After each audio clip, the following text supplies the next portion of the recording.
الرحيم إن الحمد لله نحمده ونستعينه ونستغفره ونعوذ بالله من شرور أنفسنا ومن سيئات أعمالنا من يهده الله فلا مضل له ومن يضلل فلا هادي له وأشهد أن لا إله إلا الله وحده لا شريك له وأشهد أن محمدا عبده ورسوله أما بعد. Donc aujourd'hui, comme tous les samedis, c'est le cours sur l'explication de Al-Usul Al-Minhaj Al-Salikin, livre de fiqh de Cheikh Abdurrahman Al-Sa'di. Rappelez-vous, le week-end dernier, nous avons évoqué Salat al-Tatawwu', c'est-à-dire les prières surrogatoires. Et l'auteur ici, Cheikh Abdurrahman Al-Sa'di, contrairement à, par exemple, dans Zad al-Mustaqna ou dans d'autres ouvrages de fiqh, lui, il évoque en premier lieu Salat al-Kusuf. Rappelez-vous, nous avons longuement détaillé la description de la prière de l'éclipse, qu'elle soit lunaire ou solaire, lunaire ou solaire. Ensuite, juste après, lui, il évoque Salat al-Witr. Nous en avons parlé la dernière fois. Par exemple, Sahib al-Zad al-Mustaqna al-Hajjawi, lui, il voit que la prière la plus recommandée après le Kusuf, c'est al-Istisqa. Al-Kusuf, pourquoi? C'est Akid Salat al-Tatawwu', parce que le prophète sallam ne l'a jamais délaissé. Lorsqu'il y a eu une éclipse, que ce soit solaire ou lunaire, le prophète l'a faite systématiquement. Ensuite, al-Istisqa, dans l'ordre de certains juristes. En l'occurrence, ici, Abdurrahman Sa'di, il l'évoque qu'après Salat al-Witr. Parce que le prophète sallam l'a fait en groupe. Voilà pourquoi les savants et les juristes la placent juste après Salat al-Kusuf. Alors que le Witr, c'est une prière que tu pries seul. Donc le fait de la faire en groupe, il y a un bienfait en plus. Et lui, Cheikh Abdurrahman Sa'di, il ne l'évoque pas ici dans Minhaj Al-Salikin, parce que comme je vous ai déjà dit plusieurs fois, c'est vraiment un livre succinct. Il manque beaucoup de masaïl, dans beaucoup de questions relatives à la jurisprudence dans ce livre. Moi, je le trouve assez incomplet, mais de temps en temps, je vais rajouter des choses qui n'ont pas été citées par l'auteur, pour compléter les questions non évoquées par Cheikh Sa'di. En l'occurrence, par exemple, il ne parle pas de Salat al-Tarawih, qui est une prière surrogatoire. Il ne l'évoque absolument pas dans Minhaj Al-Salikin. Donc, dans les prières recommandées, Salat de l'éclipse, lunaire ou solaire. Ensuite, vous avez Salat al-Istisqa, que nous allons évoquer aujourd'hui. Ensuite, Salat al-Tarawih. Ça, je préfère laisser le cours et nous allons l'évoquer en détail lorsque nous allons parler de Siyam, du jeûne. Dedans, nous parlerons de Salat al-Tarawih. Ensuite, Salat al-Witr. Donc ça, nous en avons déjà parlé la semaine dernière. Et vous avez également Salat al-Idayn. Salat al-Idayn, c'est un chapitre qui est à part. Cheikh Abdurrahman Sa'di ici, il l'a mis tout à la fin de Kitab al-Salat. C'est-à-dire juste après Bab al-Jumu'ah. Jumu'ah ou al-Idayn. Donc il aurait été plus judicieux de mettre Salat al-Idayn juste avant ou dans Salat al-Tatawwu'. Mais c'est pas grave, ce sera un chapitre que nous allons traiter à part à la fin. Et ce sera juste le dernier chapitre avant Salat al-Janaza. Donc Salat al-Istisqa. Aujourd'hui, la prière de la demande de la pluie. قال الشيخ السعدي صلاة الاستسقاء سنة إذا اضطر الناس لفقد الماء. C'est une sunna qui est très recommandée en période de sécheresse, lorsque les gens sont amenés à manquer d'eau, alors ils effectuent la prière de sollicitation de la pluie. Nous l'avons faite en Arabie, nous la faisons régulièrement. Donc dès qu'il y manque de l'eau, généralement elle se fait dans toutes les mosquées. Toutes les mosquées, donc Wali al-Amr, le gouverneur, et fait un communiqué pour que la prière de la pluie soit faite dans toutes les mosquées où il y a une jama'a, un groupe, et non par exemple dans une musalla. Donc Salat al-Istisqa, c'est une sunna. وَتُفْعَلُ كَصَلَاةِ الْعِيدِ فِي الصَّحْرَاءِ. C'est-à-dire qu'elle se prie comme la prière de l'Eid. Donc la prière de l'Eid, nous allons l'évoquer en dernier lieu, c'est-à-dire peut-être dans 3 cours. في الصحراء. La prière de l'Eidayn, Eid al-Adha ou l'Eid al-Fitr, la sunna, c'est de la prier dehors, dans une musalla ou dans le désert, comme le prophète sallam il le faisait, et non de la prier à la mosquée. Mais après, si on la prie à la mosquée parce qu'il n'y a pas de musalla, il n'y a aucun problème. Salat al-istisqa, c'est pareil. Ici, nous la faisons à la mosquée. Mais le mieux, c'est de la faire dans une musalla ou, pardon, le mieux de la faire dans le désert, dehors. Et il y a plusieurs versets, plusieurs hadiths, pardon, qui viennent corroborer l'importance de Salat al-Istisqa, comme quoi le prophète sallallahu alayhi wa sallam il l'a faite, et c'est une sunna. Donc là, l'auteur il dit ensuite وَيَخْرُجُ إِلَيْهَا مُتَخَشِّعًا مُتَذَلِّلًا مُتَضَرِّعًا. C'est-à-dire que la personne, l'imam, lorsqu'il va sortir pour accomplir la prière de la sollicitation de la pluie, il l'a fait en plein air, de la même façon que la prière des deux fêtes, donc en plein air dans le désert, et il faut se rendre dans ce lieu de prière en montrant l'humilité et la crainte d'Allah subhanahu wa ta'ala, et de montrer que nous on est dans le besoin, qu'on est pauvre, et que c'est Allah subhanahu wa ta'ala qui est riche, et c'est lui qui donne, et c'est lui qui fait descendre la pluie, et que nous sommes dans le besoin. Et elle s'effectue de 2 unités de prière. Ensuite, l'imam fait un serment en respectant les règles suivantes.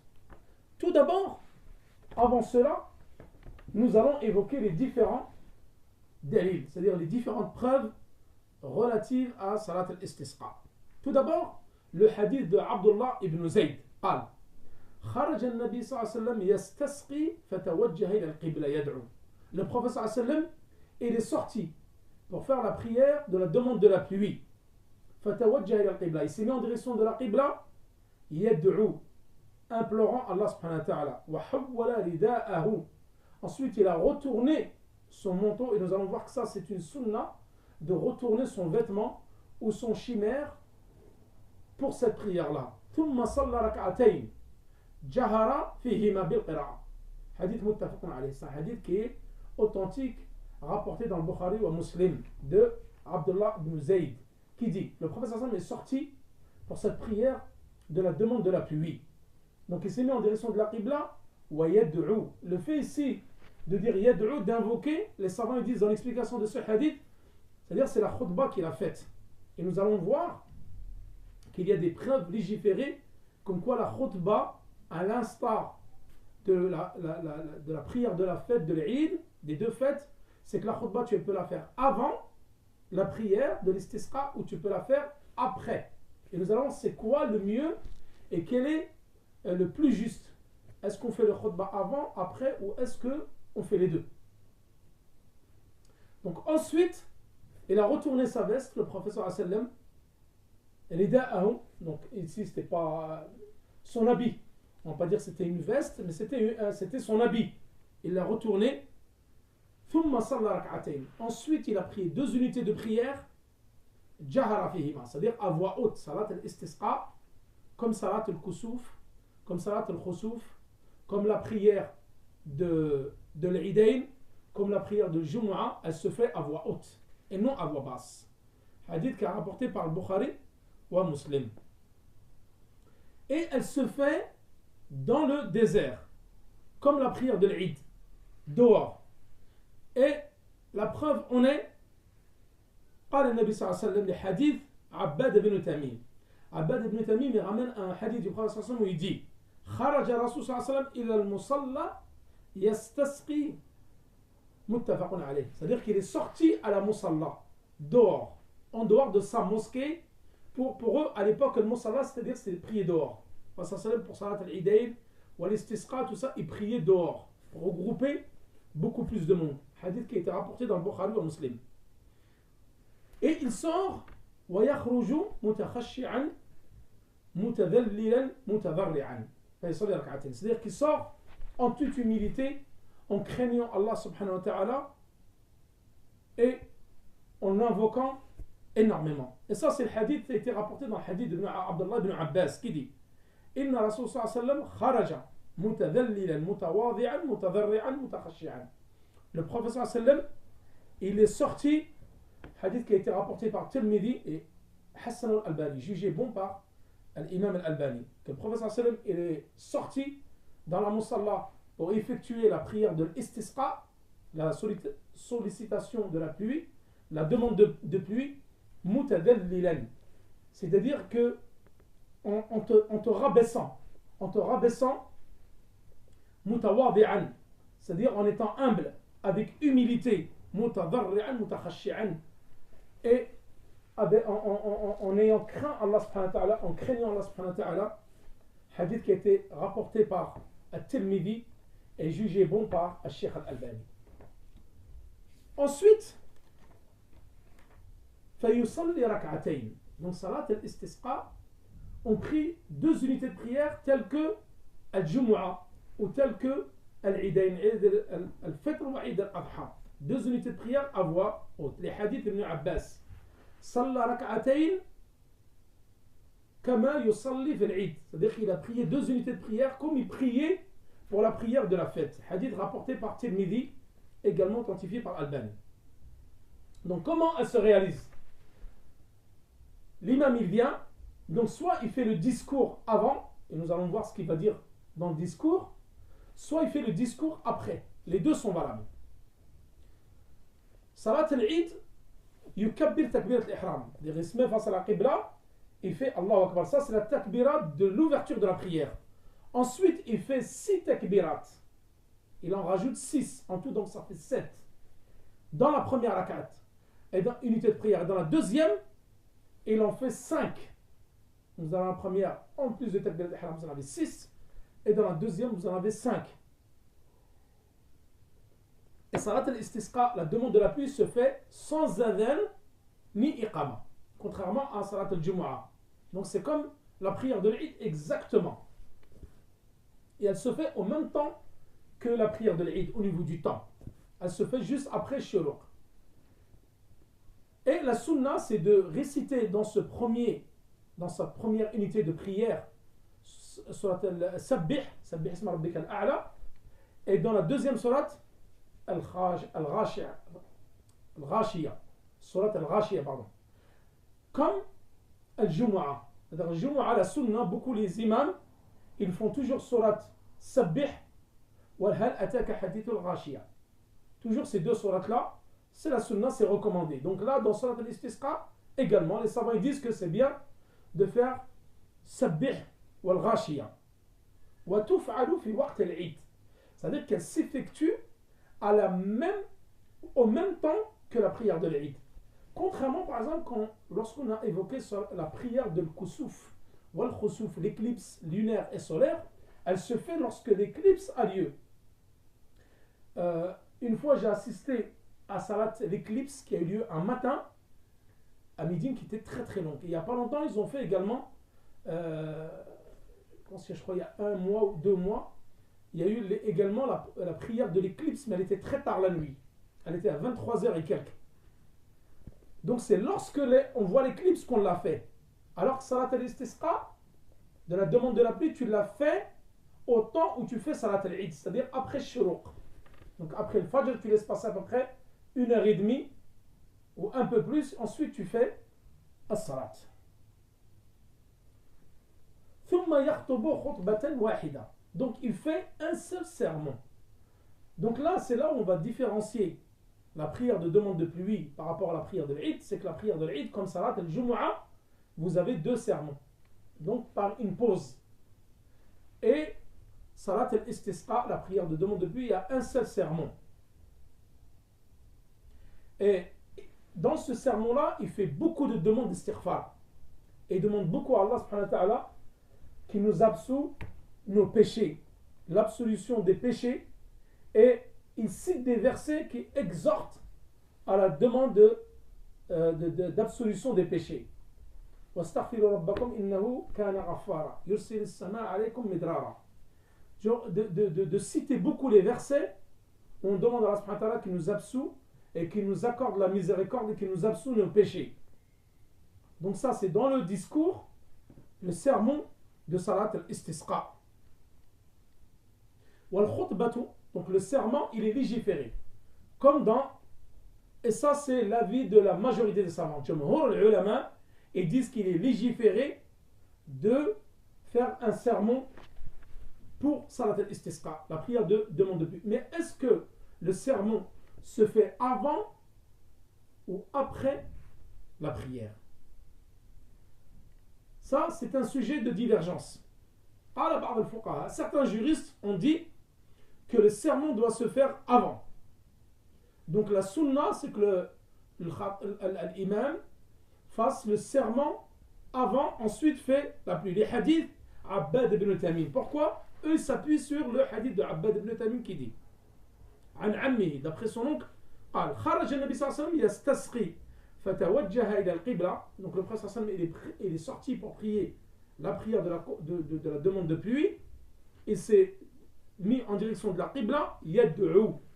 Quand ils disent ici yad'u, comme je vous ai dit tout à l'heure, les savants disent ici, c'est-à-dire qu'il invoquait Allah, c'est-à-dire qu'il faisait un sermon. Il a pris son manteau, son vêtement, et il l'a retourné. Ça, c'est la sunna. Où tu prends ton chimère, tu le mets à l'envers. Tu prends ta veste, si tu as une veste, et tu la mets à l'envers. Et également,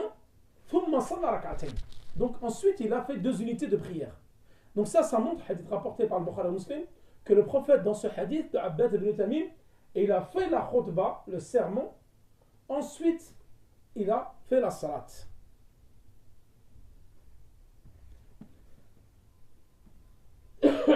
Cheikh Al-Albani, il dit que toutes les riwayats où le prophète sallallahu alayhi wa sallam, dans les hadiths, c'est évoqué qu'il a fait la khutbah avant, shadda. C'est-à-dire qu'elles sont faibles. On n'en tient pas compte. Par contre, Cheikh Ibn Baz, lui, il dit que le prophète sallallahu alayhi wa sallam l'a déjà fait avant le sermon de la prière de demande de la pluie, et il l'a fait après. Donc pour lui, les deux sont valables. Tu peux la faire avant ou après. Et l'avis des savants, comme je vous l'ai dit, la sunna, le mieux, c'est de le faire avant la prière. Mais c'est possible de le faire après, car Cheikh Ibn Baz, il dit que le prophète sallallahu alayhi wa sallam l'a fait une fois avant et une fois après. Donc la khutbah, c'est un seul sermon, comme l'a rapporté hadith Ibn Abbas. Qu'est-ce qu'il a dit? Ibn Abbas dit وَلَمْ يَخْطُبْ كَخُطْبَتِكُمْ هَذِهِ. Il ne fait pas le sermon comme les 2 sermons de votre prière en parlant de Salat al-Eid. C'est-à-dire, à la différence de Salat al-Eid, Salat al-Istisqa, tu fais un seul sermon et non 2. وَيَلَحُّ فِي الدُّعَاء. Beaucoup insister. Faire beaucoup d'invocations, beaucoup de demandes à Allah subhanahu wa ta'ala. Wala yastabti al-ijaba. C'est-à-dire que tu fais des demandes pressantes et tu dois pas attendre la réponse avec impatience. Lorsque Allah subhanahu wa ta'ala décide d'exaucer vos invocations, alhamdulillah.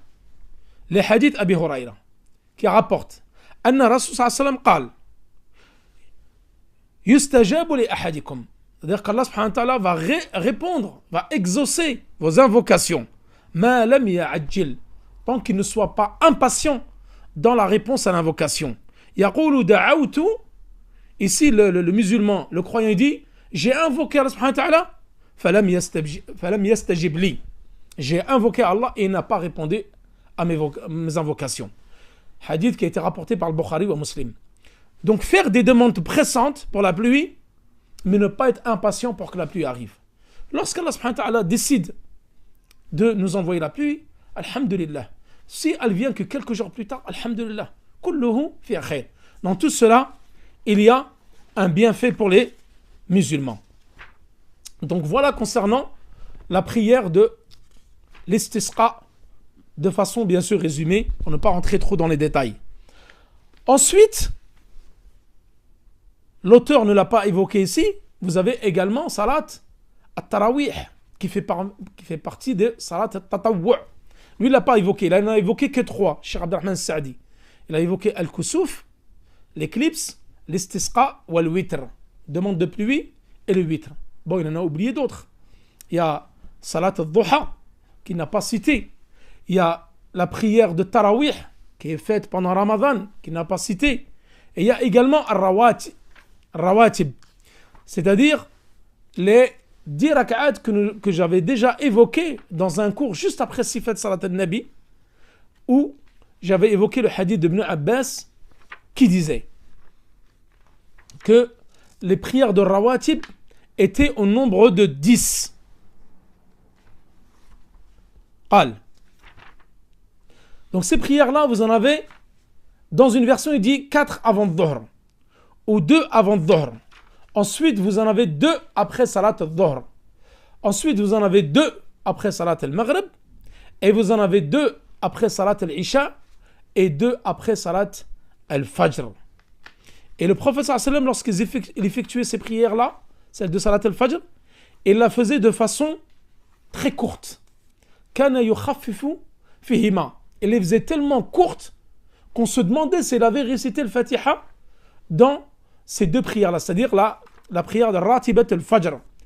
Les gens mélangent beaucoup al-Fajr ou al-Subh. Vous avez Ratibat al-Fajr, c'est les 2 unités de prière que tu fais lorsque tu entends l'adhan, donc tu les fais chez toi, c'est préférable, ou sinon tu vas à la mosquée, tu les fais à la mosquée. Et tu ne fais pas d'autres rak'at après cela. Ensuite, tu attends Salat al-Subh, que tu fais en groupe. Donc al-Subh, c'est ce que tu fais en groupe avec l'imam.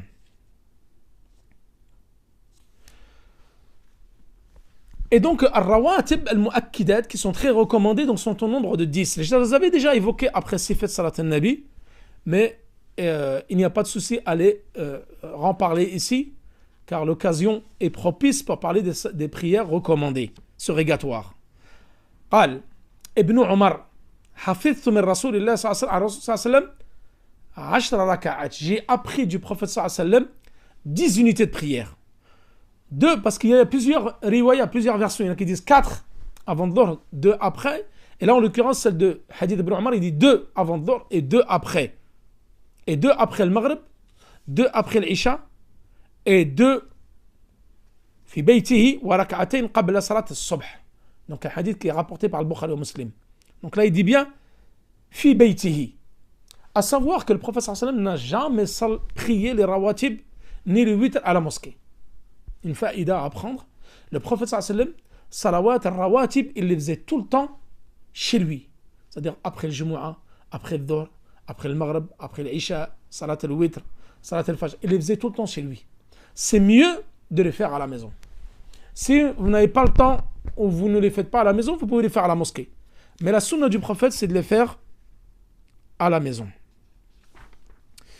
Donc voilà concernant Rawatib, vous avez également Salat al-Dhuha, dont le minimum est de 2 rak'a, 2 unités de prière, et le maximum peut en faire même jusqu'à 8. Ensuite, l'auteur, il évoque un nouveau chapitre. C'est Awqat al-Nahi, c'est-à-dire les heures de prière où il est interdit de faire un-nafila. Un-nafila al-mutlaqa, c'est-à-dire la prière en général qui n'est pas obligatoire. Donc là, lui, il évoque 3 temps. Il dit, les prières surrogatoires non motivées. Donc c'est-à-dire, ghayr al-mutlaqa. Al-mutlaqa, pardon, et qui ne sont pas motivées par une raison, une cause. Parce que comme nous allons le voir, salat al-nawafil tanqasimu ila qismayn. C'est-à-dire, les prières surrogatoires sont divisées en 2 types, 2 catégories. Les prières absolues, c'est-à-dire que tu peux faire tout le temps, et vous avez les prières d'être sabab, motivées, que tu fais pour une raison donnée. Et nous allons voir cette raison, quelle est-elle? Lui, l'auteur ici, il évoque 3 temps interdits. Donc les savants, ils disent ijma'lan, en général, il y a 3 temps, et de façon particulière et spécifique, détaillée, il y en a 5. Ça, c'est les temps où tu ne peux pas faire de prière surrogatoire, sauf exception, comme nous allons le citer. Il dit de l'aube min salat al-fajr jusqu'à que le soleil se lève à hauteur d'une lance. Aïda rumh. Min al-fajr ila an tartafi'a ash-shamsu aïda rumh. Donc juste après la prière du fajr en groupe, jusqu'à que le soleil se lève, aïda rumh. Aïda rumh, vous savez c'est combien? C'est 1h30 après shuruq et vous rajoutez 10 à 15 minutes. Et d'ailleurs ils le mettent ici, dans le Masjid al-Nabawi, Vous prenez Salat al-Subh, par exemple, elle est à 5 heures du matin. Shuruq, vous rajoutez à 1h30, donc ça fait 6h30. Wa Qaïda Rumh, c'est bien de rajouter 10 minutes à un quart d'heure. Donc ça fait quelle heure? Ça fait 7h moins quart. À partir de 7h moins quart, tu peux faire nafila. D'ailleurs, par exemple, pour une personne qui n'a pas fait Ratibat al-Fajr, elle arrive à la mosquée et ils ont fait déjà Iqamat al-Salat. Donc la prière a déjà commencé, il n'a pas le temps de faire. La sunna le mieux, parce que moi je vois par exemple beaucoup de personnes font Ratibat al-Fajr tout de suite après Salat al-Fajr. Alors que normalement c'est pas conseillé. Vu qu'après Salat al-Fajr, tu ne fais aucune prière surrogatoire. Sauf celle que nous allons mentionner après. Quelques exceptions. Donc normalement tu dois prier après Shuruq. Ratibat al-Fajr. Ensuite il dit la deuxième, de façon générale, Min qiyam ash-shamsi fi kabadi as-sama' ila an tazul. C'est-à-dire de la prière de l'après-midi jusqu'au coucher du soleil. Lorsque le soleil se trouve bien kabidi as-sama', c'est-à-dire dans le ciel, bien voyant, jusqu'au coucher du soleil. C'est-à-dire après Salat al-Asr jusqu'à al-Maghrib, coucher du soleil. Ce moment-là, il est interdit. Et le troisième type de temps qui est interdit, min Salat al-Asr ila ghurub al-shams. Donc là, pardon, j'ai inversé. De la prière du Asr, donc lui, l'auteur ici, il l'a inversé. Min qiyam al-shams fi kabadi as-sama', c'est-à-dire du moment où le soleil se trouve au zénith, ça c'est le deuxième temps, pardon. Le Asr c'est le troisième temps. Donc du soleil se trouve au zénith jusqu'à ce qu'il quitte le zénith. Donc ça c'est avant Salat al-Dhuhr. Juste avant la prière du Dhuhr, lorsqu'il est au zénith jusqu'à ce qu'il quitte le zénith, ce moment-là il est interdit. Le troisième, pardon, c'est du Salat al-Asr jusqu'à ce que le soleil se couche. Donc là, vous avez 3 temps qui sont interdits. Wal adilla, donc quelles sont les preuves concernant cela? Hadith Uqba ibn Amir, qu'est-ce qu'il dit? 3 sa'at, il y a 3 temps que le prophète sallallahu alayhi wa sallam a interdit d'y prier pendant ces temps-là. Aw an naqbira fihinna mawtana, ou nous devons enterrer nos morts. Donc c'est 3 temps où il est interdit de prier et d'enterrer nos morts.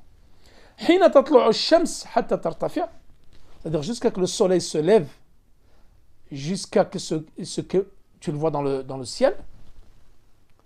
Wa hina yaqum qa'imu adh-dhahira, c'est-à-dire lorsqu'il est au zénith jusqu'à ce que ils partent du zénith. Donc ça c'est le deuxième temps que nous avons évoqué.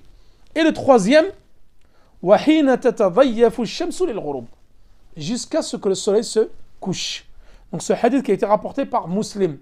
Donc là c'est la preuve des 3 temps où il est interdit d'y prier les nawafil, c'est-à-dire les prières surrogatoires. Donc le premier temps, Tulu al-Fajr, est là, après la prière du Fajr jusqu'à Tulu al-Shams, jusqu'à que le soleil se lève. Ça c'est hadith de Abi Sa'id al-Khudri, rapporté d'un Muslim qui dit Wala salata ba'da al-Fajr hatta tatlu'a ash-shamsu. Il n'y a pas de prière surrogatoire après la prière obligatoire de l'Fajr jusqu'à ce que le soleil se lève. Ça c'est le premier temps, ou le premier dalil du temps qui est interdit. Min tulu'i ash-shamsi ila irtifa'iha qayda rumh. Donc ça, là l'auteur il va évoquer les 5 temps de façon spécifique. Les 5 temps. Donc lui, Cheikh Saadi il en invoque 3, mais les savants disent qu'il y en a 5. 3 de façon générale, 5 de façon détaillée et spécifique. Donc deuxième temps, min tulu'i ash-shams, c'est-à-dire lorsque le soleil se lève, ila irtifa'iha qayda rumh, jusqu'à qu'il se lève de la taille d'une lance. Et ce temps-là, il dure 10 minutes à un quart d'heure. Donc ce temps-là, min ash-shuruq jusqu'à qayda rumh, 10 minutes à un quart d'heure, il est interdit de prier pendant ce temps-là. Pourquoi? Les savants ils disent la sagesse là-dedans, c'est que ce temps-là, lorsque le soleil se lève et lorsque le soleil se couche, il se lève et se couche entre les 2 cornes de Shaitan. أن الشمس عند شروقها وغروبها تطلع وتغرب بين قرني الشيطان. C'est-à-dire, elle se lève, elle se couche entre les deux cornes de shaitan. Peut-être que les gens vont se prosterner pendant ce temps-là, et c'est un temps également où les kuffars, les politismes se prosternent. Hadith de Ibn Omar qui dit, le prophète dit, لا تحروا بصلاتكم طلوع الشمس ولا غروبها فإنها تطلع بقرني الشيطان. C'est-à-dire que ne priez pas à ces deux moments-là, du lever du soleil jusqu'au coucher ou au coucher du soleil, car le soleil se lève dans ces deux moments-là où se couche entre les cornes du diable, du shaitan. Ensuite, également dans un autre hadith de Amr ibn Abasa qui dit, le prophète sallam, il a dit, Salli subh, thumma aqsir an salat, prie le subh, ensuite tu arrêtes de prier, jusqu'à ce que le soleil se lève. فإنها تطلع بين قرني, parce que le soleil se lève entre les cornes de shaitan. Et c'est un temps où les kuffars vont se prosterner pour le soleil. حتى تصلي العصر. Ensuite, lorsque tu pries l'asr, arrête de prier les prières surrogatoires jusqu'à que le soleil se couche. فإنها تغرب بين قرني الشيطان. Le soleil se couche entre les deux cornes du shaitan. وحينئذ يسجد لها الكفار. C'est-à-dire c'est un temps également où les mécréants, les polythéistes, ils se prosternent pour le soleil. Également, il y a dans un autre hadith de Amr ibn Abasa, où le prophète sallallahu alayhi wa sallam dit, c'est un moment, ces moments-là, c'est, l'enfer, il est réchauffé de façon ardente. Donc c'est déconseillé de prier à ces deux temps-là. Donc le troisième temps, c'est-à-dire lorsque le soleil est au zénith jusqu'à ce qu'il se décline. Donc ce temps-là, ça c'est avant Dhuhr. Déconseillé de prier pendant ce temps-là. Ensuite, vous avez du asr jusqu'à que le soleil se jaunisse. Et là, sfirar shams. Donc dès que vous voyez vous faites la prière du asr et vous voyez que le soleil il est en train de jaunir, c'est un temps où il est interdit. Et ensuite, min sfirar shams ila ghurub shams, c'est-à-dire lorsque le soleil a jauni jusqu'à le coucher du soleil. Donc ça, c'est les 5 temps qui sont interdits de façon spécifique pour les prières surrogatoires. Il y a un hadith de Abi Sa'id al-Khudri qui dit également, le prophète sallam rapporte dit, la salata ba'da al-asr, il n'y a pas de prière après le asr, hatta taghrub shams, jusqu'à ce que le soleil se couche. Wala salata ba'da al-fajr hatta tatlu'a ash-shams, et il n'y a pas de prière après le fajr jusqu'à ce que se lève le soleil. Hadith rapporté par Al-Bukhari wa Muslim d'après Abi Sa'id al-Khudri. Donc là, nous avons évoqué les 5 temps. Est-ce que maintenant toute prière est interdite de façon absolue pendant ces temps-là où il y a des choses que nous pouvons faire? C'est ce qu'on va citer ici.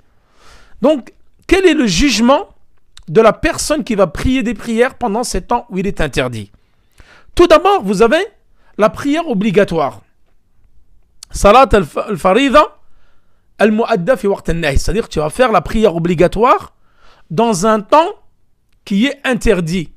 C'est-à-dire par exemple, salat al-asr, mais tu vas le faire après son temps. Mais toujours dans le temps imparti, c'est-à-dire entre l'asr et le maghrib, à la base c'est un temps qui est interdit, mais pour les nawafil, et non pour les prières obligatoires. Donc là, salat al-farida, prière obligatoire, elle est légiférée dans ce temps-là, même s'il est interdit, d'après le consensus des savants. Bel ijma'. Ensuite, la prière que tu as loupée, salat al-fa'ita, dans ce temps qui est interdit, est-ce qu'elle est légiférée? Oui, bien sûr qu'elle est légiférée. La majorité, le consensus des savants disent qu'il est permis de prier les prières obligatoires que tu as loupées pendant ces temps interdits.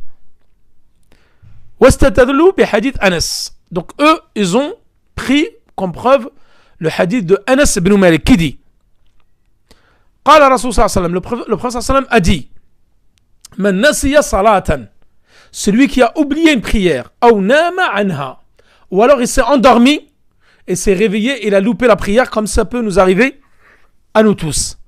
Fakaffaratuha, c'est-à-dire pour expier cela, أن يصليها إذا ذكرها. C'est le fait de la prier lorsqu'il y pense. C'est arrivé peut-être le matin, tu as fait une sieste, tu t'es réveillé après le Dhuhr. Eh ben, dès que tu penses à cette prière-là, tu dois la faire. C'est ça, c'est en expiation. C'est-à-dire qu'il n'y a pas d'autre chose à faire en dehors de cette prière-là. Et même si c'est dans un temps qui est interdit, toi tu le fais, parce que le temps interdit concerne les nafilas. Et il ne concerne pas les prières obligatoires. Hadith Abi Qatada, qu'est-ce qu'il dit du prophète sallallahu alayhi wa sallam, qui dit Laysa fi an-nawmi tafrit. Il n'y a pas dans le sommeil un tafrit, c'est-à-dire un délaissement ou une exagération ou autre, ou un délaissement. At-tafrit innama ala man lam yusalli hatta yaji' waqt as-salat al-ukhra. C'est-à-dire le gars qui est insouciant, c'est le fait de délaisser la prière obligatoire que tu as oublié jusqu'à que la nouvelle prière arrive. Là, celui-là, on va dire qu'il l'a fait exprès. Donc le fait de dormir, le problème, il n'est pas dans le fait de dormir. Bien sûr qu'il ne faut pas louper volontairement les prières, mettre son réveil à chaque fois pour Salat al-Fajr ou pour d'autres prières où tu vas faire la sieste. Mais tafriq, celui qui a un manquement, le manquement, il n'est pas dans le fait de dormir, il est dans le fait de délaisser la prière obligatoire jusqu'à que la deuxième arrive. Donc pour la personne qui l'a oublié, la faire lorsque tu y penses ou lorsque tu te réveilles. Et ne pas la délaisser et avoir un manquement, une négligence, voilà, la négligence, pardon, le mot que j'ai cherché. La véritable négligence, c'est lorsque tu attends jusqu'à que le deuxième temps arrive. Ensuite, troisième type de prière que tu peux prier pendant les temps qui sont interdits, an-nafila allati la sababa laha.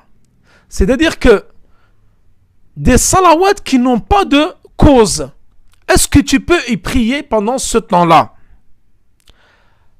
Ajma' al-ulama. Donc les savants sont unanimes à dire que une prière qui n'a pas de cause, dhat sabab, qui n'a pas de raison de la faire, et que tu la fasses pendant ce temps qui est interdit, ghayr mashrou'a. C'est-à-dire qu'elle n'est pas légiférée pendant ce temps où il est interdit de le faire. Donc si le temps il est interdit, donc tu ne peux pas faire ces prières surrogatoires, sachant que tu n'as pas de raison de le faire. Quatrième type de prière pendant ces temps interdits, c'est la prière qui a une cause. As-salawat dhat sabab. Nous avons dit que les prières surrogatoires étaient de deux types. La prière surrogatoire dans l'absolu, ça implique plein de prières en dehors des prières obligatoires, et la prière dhat sabab qui a une cause. Wa rajih, la raison, ou ce qui est le plus juste, c'est que le fait de faire ces prières-là pendant ces temps où il est interdit de prier, yajouz, c'est-à-dire qu'il est légiféré, il est permis de prier ces prières-là, qui ont une cause, pendant les temps où tu n'as pas le droit de faire de prière surrogatoire. Je vous donne un exemple.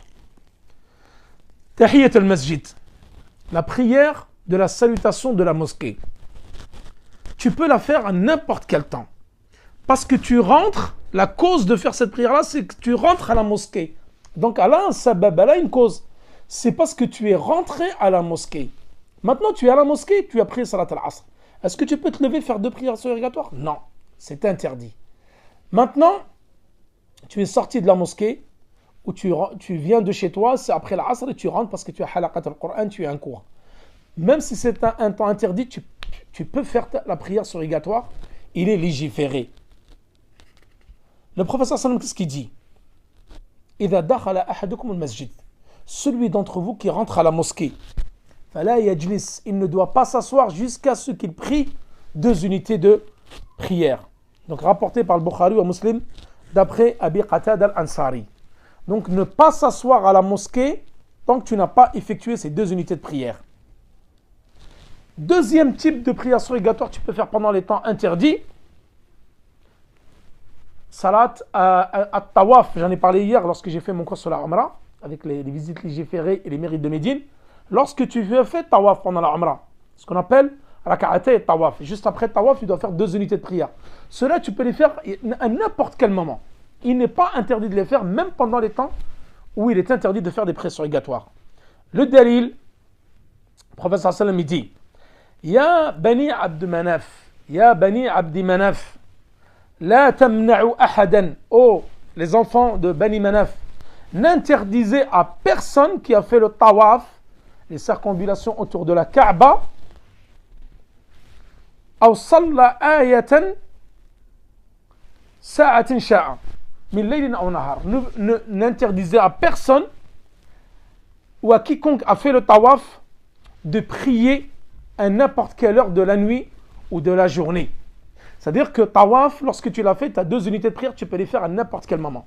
Et n'interdisez à personne de faire ces 2 unités de prière. Donc, hadith qui a été rapporté par Abi Daoud et authentifié par Sheikh Al-Albani. Ça montre que tawaf, les 2 unités de prière de tawaf, tu peux les faire à n'importe quel moment, même pendant les prières interdites. C'est-à-dire pendant le temps qui est interdit. Ensuite, il y a également un hadith de Bilal qui est connu, qu'on appelle raka'atay al-wudu'. C'est une sunna, lorsque vous avez fait les ablutions, de faire 2 unités de prière.